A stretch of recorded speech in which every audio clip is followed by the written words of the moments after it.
I welcome you all to this first session of this 21-day program. And today we have with us Dr. Manjan Gowda, SS. Sir is a scientist, agronomy, ICAR, IGFRI, Jhansi. And the topic of deliberation Sir has chosen is agronomy of Moringa, a wonder plant for nutritional security. Sir, you are audible. Can you turn on your camera? If you have that camera, please turn it on. You are audible. Your slides are visible. You can start, sir. Okay. Thank you, sir. Thank you.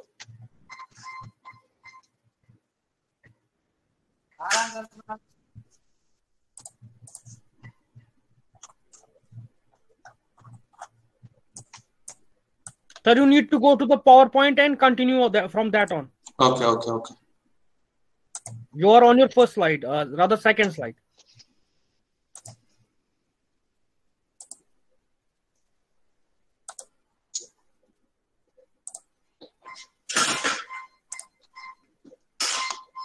Good afternoon to all. Don't start the slideshow because that is not visible.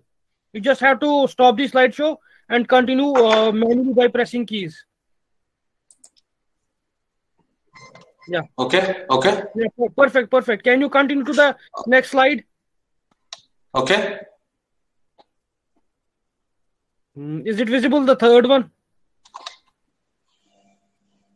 No, I think you are still in slideshow. Can you stop the slideshow? Yeah, continue, please, sir. Okay. Don't click on the slideshow. Okay. You don't have to click on the slideshow. You just have to go next by clicking the cursor key. Okay. Yeah. Please continue, sir. Good afternoon to all. You can navigate using the cursor keys. Okay. You can. Yeah. Okay. Good afternoon to all. Myself, Dr. Manjan Gowda, presently working as a scientist at ICAR, IGFRI, Jhansi. The topic of the today's lecture is agronomy of Moringa, a wonder plant for nutritional security. As we all know, the world population is increasing at an alarming rate. In meanwhile, the hidden hunger and malnutrition problems are also increasing in a sigmoidal way. The billions of people around the world are suffer from hidden hunger and micronutrient malnutrition. The diet of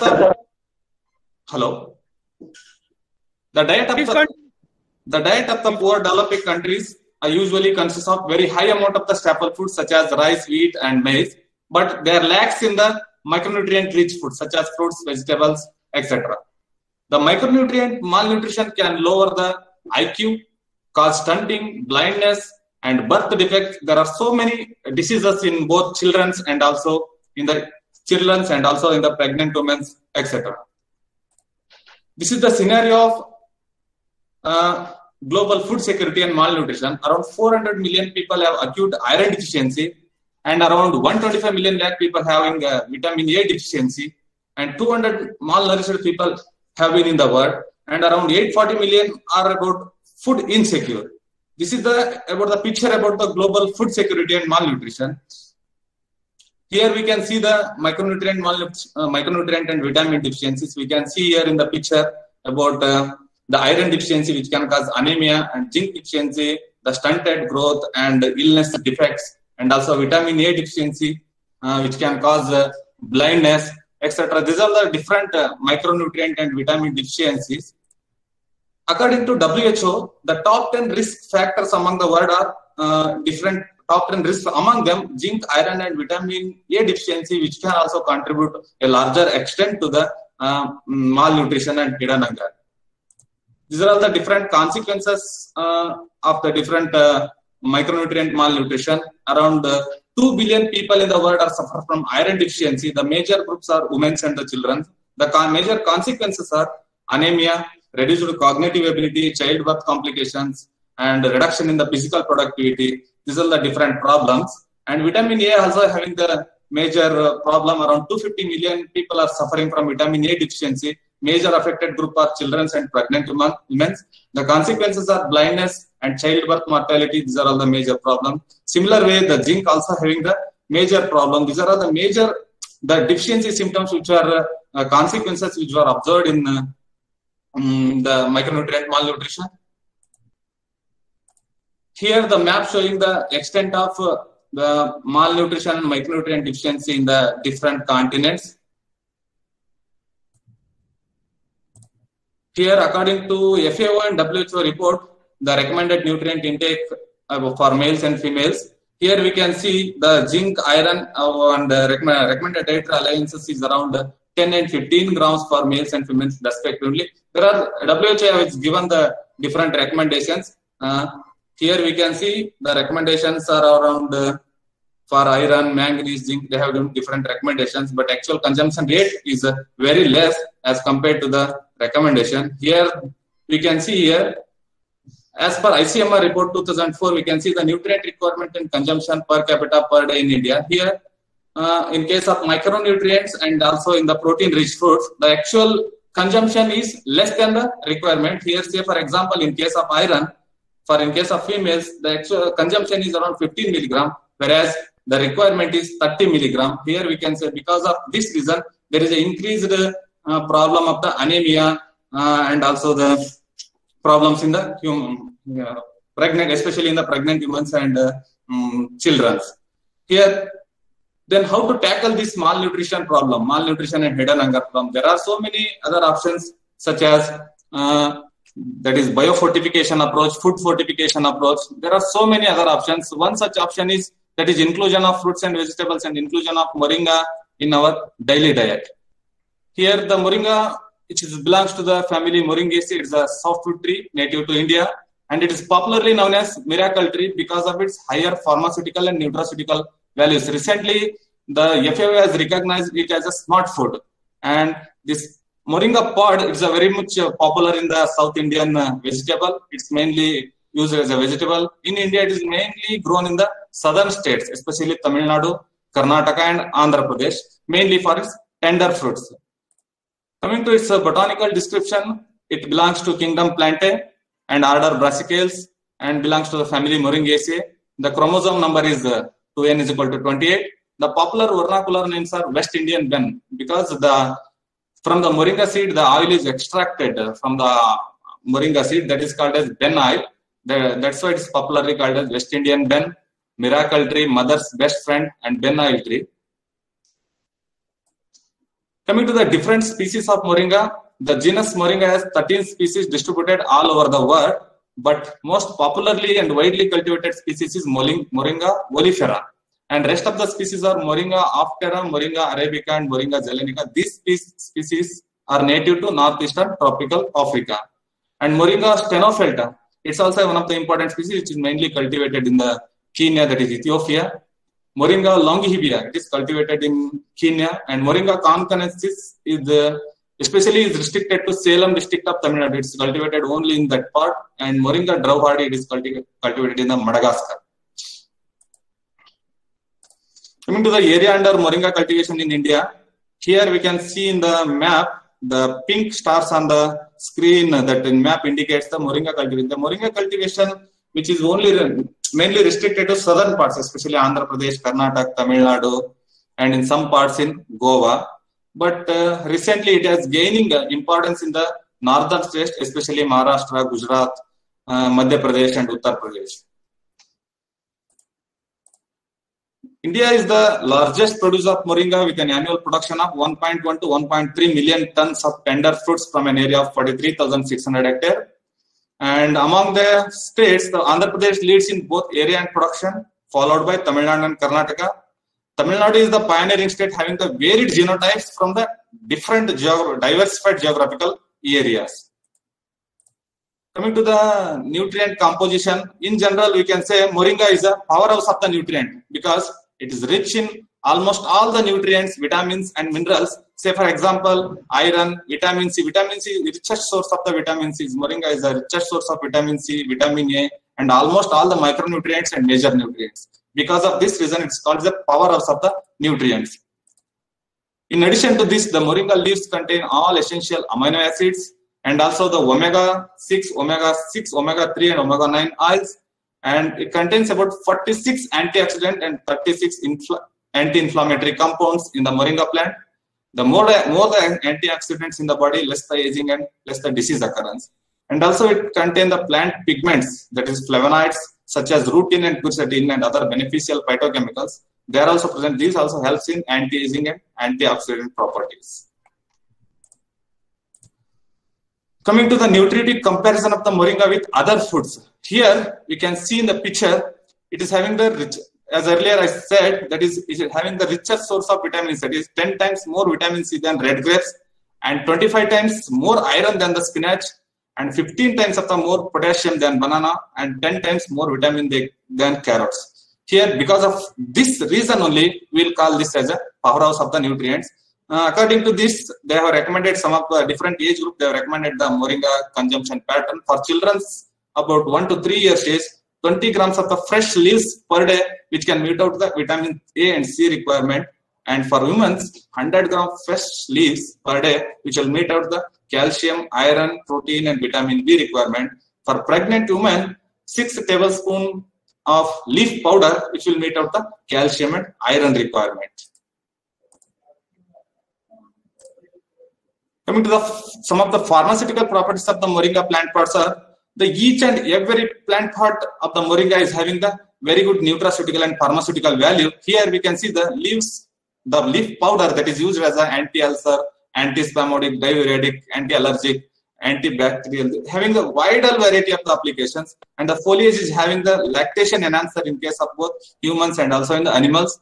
And the flowers are also having the anti-arthritic property, which is having the pain healing property. And the bark is also used for the anti-urolytic property, which is having the helps in dissolving the kidney stones. And the roots are also having the analgesic, anti-convulsive and urolytic properties. The pods are hypotensive property, helps in reduction of the blood pressure.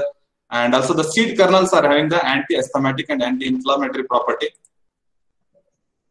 Coming to some of the traditional applications of this moringa, it will help the leaf powder, it helps in the normalization of the blood sugar level, blood pressure level, and wound healing property, and eliminates the constipation problem, and improves the depression, and also reduces the wrinkles and age lines, especially.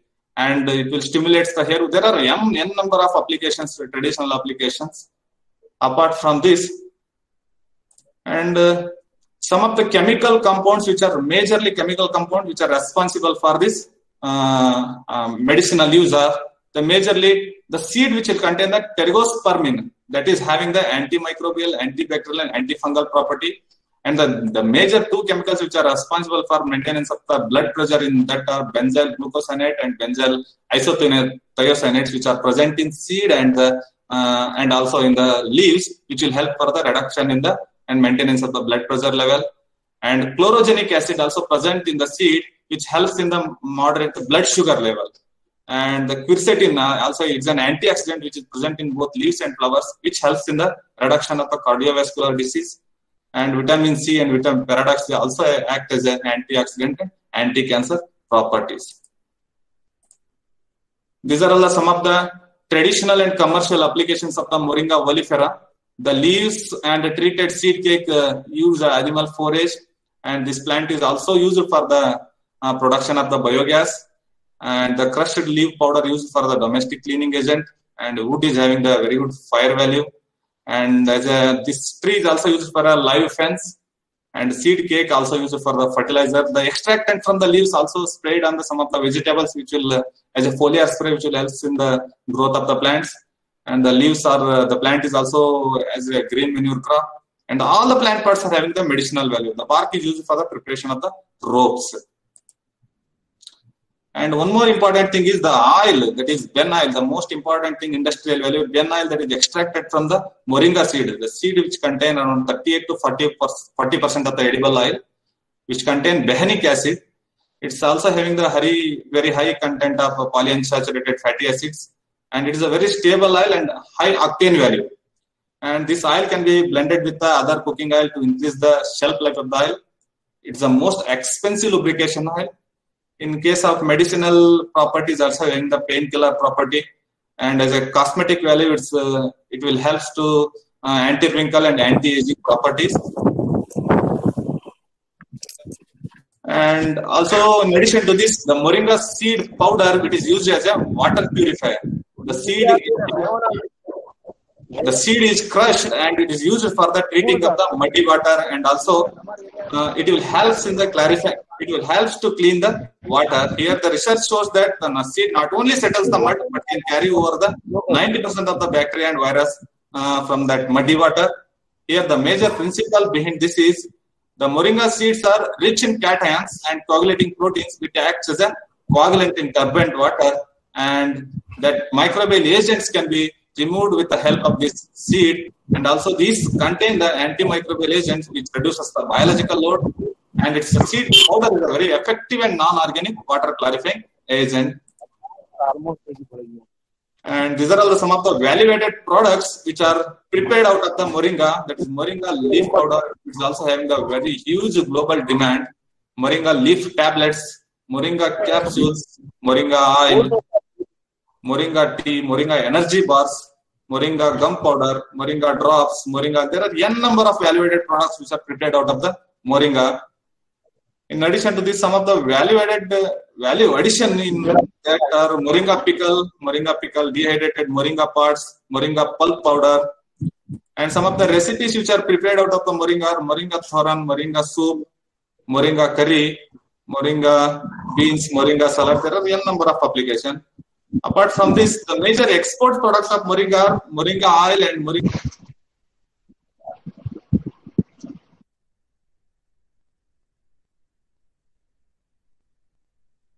Sir, you accidentally got muted. Can you unmute yourself?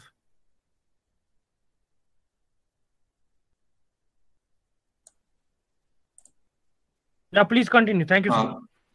Moringa leaf powder, it is sold in the capsules used for the preparation of the instant sambar mix. It is a huge global demand for the moringa leaf powder. And also the moringa oil is a potential feedstock for the biodiesel. It's used for the preparation of the biodiesel, and also it's a good lubrication agent and also vegetable cooking oil. Some of the agriculture potential of the moringa, it's a very good green manure crop for in situ green manuring, that is incorporated and grown and incorporated in the same field, and around after 25 days it usually incorporated, helps in improvement of the soil fertility and productivity, because the green stem is having the very rich in the N content. It will help to improve the soil fertility. And as a growth hormone, because the juice extracted in the fresh leaves is used to spray on the, especially in the vegetables, which will help to improve 25 to 30% of the yield in the vegetables, because the active substance, that is zeatin, is present in that juice, that is a plant cytokinin group, which helps in the improvement in the growth. And also it's also having a very good wood value, because very good fuel. It also provides a very good fuel for the cooking, and the density approximately is 4,000 kilocalories per kg of the wood, and the bark also contains a gum that is used for seasoning and treatment of the stomach ailments.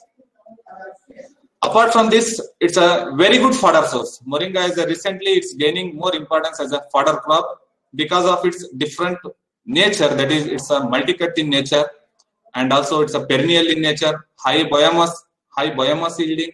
The fodder is also nutritious and palatable, and the aroma is also pleasant aroma, and soft leaves and non-woody stem, which favors for the palatability for the animals, and also it contains higher crude protein as compared to other fodder crops, and a deep rooted. These features which enables for the cultivation of the moringa as a fodder purpose. Especially recently, it is gaining more importance. The Tamil Nadu Agriculture University has developed some of the 2 varieties for annual moringa cultivation, which is gaining more popularity in some parts of the India.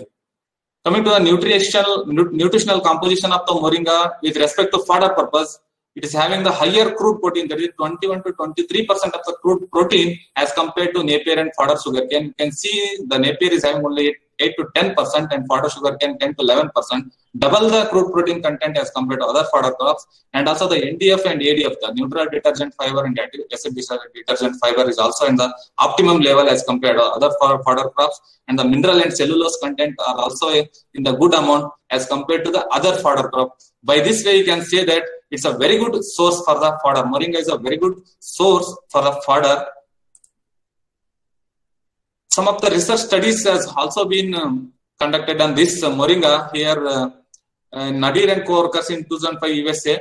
They have conducted the milk production and milk composition of the cows fed at different levels of moringa. Here they have tried Brachiaria brachiantha, the grass. Along with that, they have tried a different quantity of the moringa. Here we can see the grass-fed treatment has noticed the lesser milk yield, milk fat, and total solids, fruit protein, etc. Along with, when you blend the grass with the moringa around dry matter of the 2 kg and 3 kg, we can see the improvement in the yield with respect to the milk yield, milk fat content, and total solids. By this, we can say that because the moringa contains the higher percentage of crude protein, that is having the direct influence on the milk improvement in milk yield and milk crude protein as compared to the grass alone, feeding grass alone. Here in last year, we also took a study on moringa in our IGFRI. That is, we have tried with PKM1 variety with the different 2 different spacing, that is high density spacing, that is one at 23 by 15 centimeter and 30 by 30 centimeter.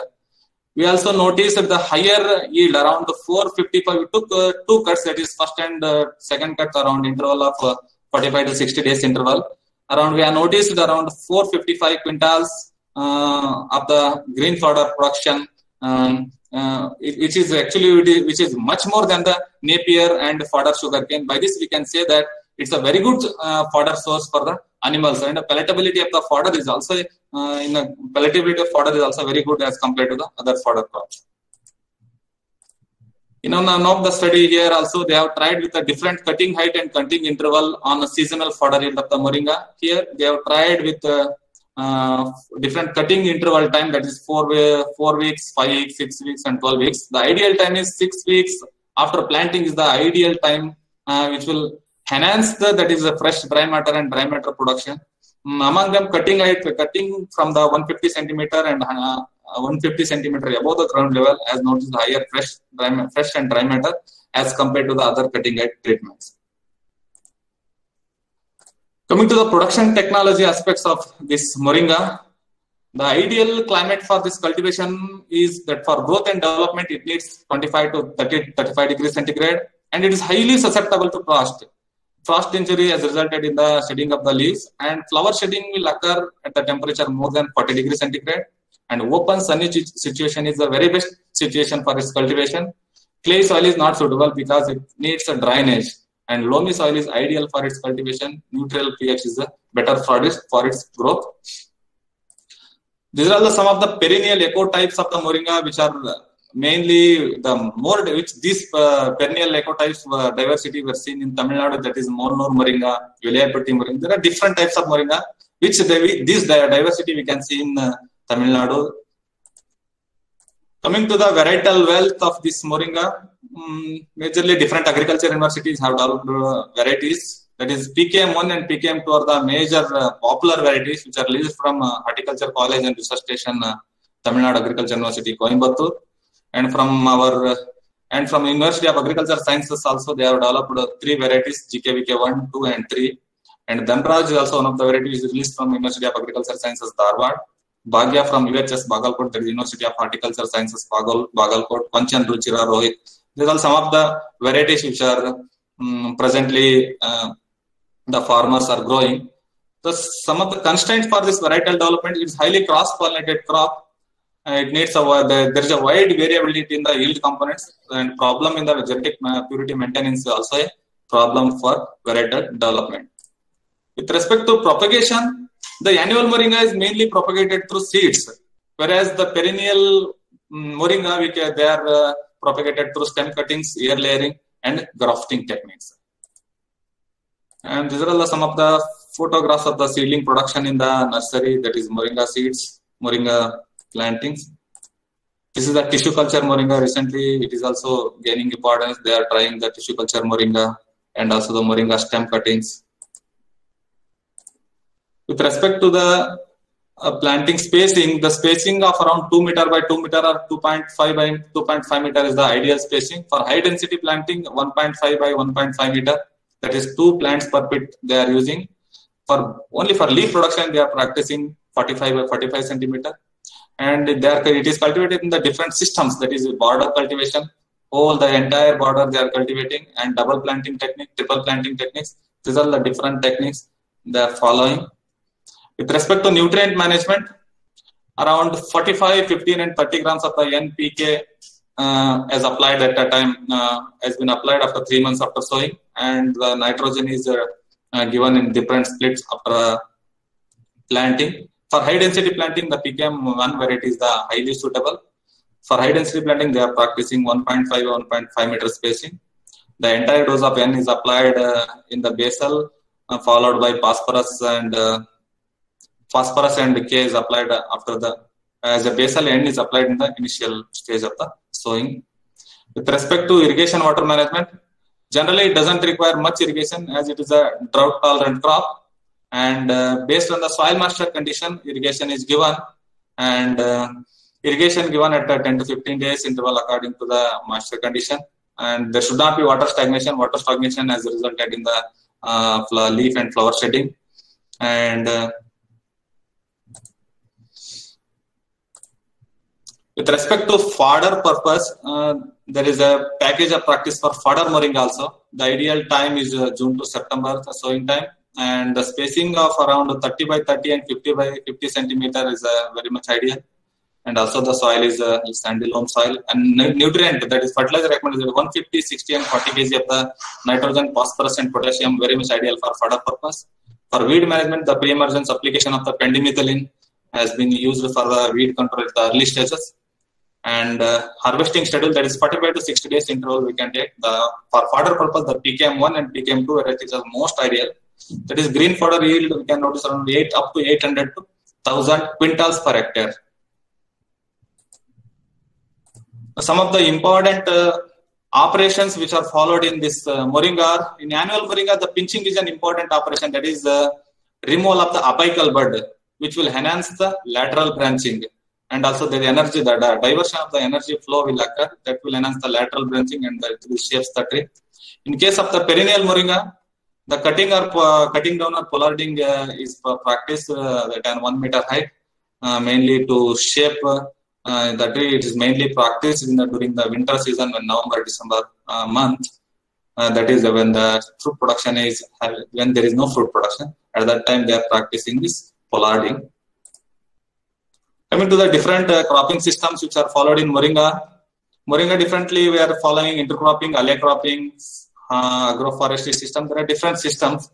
It is very much, as we all know, the moringa is a widely spaced crop and also deep rooted crop. In that, we can say we can take different intercrops like tomato, chili. These are all the shallow rooted crops. There will not be any much competition for the nutrients and growth resources. And also the light interception, because of the wider space, there is no problem for the light interception. The light interception is also higher. We can take tomato, chili, curry leaf, gourds, and these can be taken in this between the interspaces. And also the alley cropping, this moringa is cultivated in the hedges. The space between these hedges can also be utilized for the cultivation of the short duration vegetables, that is leafy vegetables and herbs. This is the image showing the sole crop of the moringa. Coming to the harvesting and yield with respect to the fruit, the annual drumstick types come to harvest 6 months after sowing, and the perennial types take to 8 to 9 months. And the fruits are ready for harvest after 60 days after flowering. And in perennial types, the yield is generally low in first 2 years. Then of increase will after in the 4th to 5th year, the higher yield will be noticed. The yield you can notice around 50 to 55 tons of the pods per hectare. As we all know, the PKM1 and PKM2, that is Periyakulam 1 and Periyakulam 2, it's a place in Tamil Nadu, that is a horticulture college and research institute. They have developed this, and they have succeeded these two promising high-yielding annual moringa types. And these annual moringa, mainly they are propagated through seeds, directly debulked in the field. There is a very faster growth of the seedlings will be noticed. In southern states, it is mainly cultivated in September. That is the September month is the ideal condition. Apart from this, there are some of the constraints for this large-scale cultivation of this moringa. It's highly heterozygous and highly cross-pollinated in nature. Because of this, the genetic purity maintenance is really difficult for, especially for seed production. And the sowing period must be strictly adhered to August to September. And this commercial crop requires irrigation during the summer, and there is no proper control measure. The fruit fly is also a major problem. Fruit fly incidence is also a major problem in this moringa. And the poor packing management system and seasonal glut, these are some of the constraints. And for perennial moringa production, a long pre-fruit bearing period is also a major problem, which is waiting period is more, and the non-availability of the planting material for suitable planting materials, and requirement of the greater number of rainy days in the region where water is scarce, and vulnerability to pest and diseases also a major problem in perennial moringa production. With all these, I would like to conclude that each and every part of the moringa